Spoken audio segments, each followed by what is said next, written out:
ഉടമ്പടി എപ്പോഴും ഒരു നിലപാട് ജീവിതമാണ്. ദൈവത്തിൻ്റെ കൂടെയാണെങ്കിൽ ദൈവത്തിൻ്റെ കൂടെ തന്നെ. അപ്പം നമ്മൾ എന്താണ് ചെയ്യുന്നത്? നമ്മളെപ്പോഴും വിജിലൻ്റ് ആയിരിക്കും.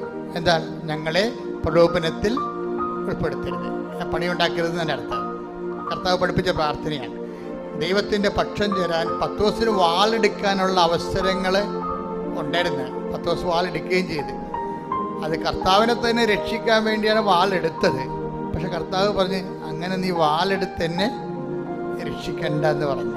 അതാണ് സംഭവം. അപ്പം വാൾ ഉറയിലിട്ടിട്ട് അവൻ മാറി നിന്ന് അത് പറഞ്ഞു, ഇപ്പം പിതാവിൻ്റെ സമയമാണ് എന്ന് പറയും. ഇപ്പം നീ എന്നെ ഇങ്ങനെ രക്ഷിച്ചിട്ടും വലിയ കാര്യമില്ല, ഇപ്പം ഇത് ക്ലേശങ്ങളുടെ സമയമാണ്. അപ്പം ഈശോ എന്താ പ്രാർത്ഥിക്കണത്? പിതാവേ, അങ്ങേ പുത്രനെ മഹത്വപ്പെടുത്തണമേ.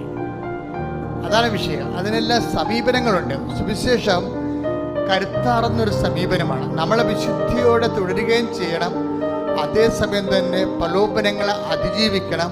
അതേസമയം നമുക്കെതിരെ വരുന്ന ബലപരീക്ഷണങ്ങൾക്ക് ദൈവത്തെ കക്ഷി ചേർക്കുകയും ചെയ്യണം.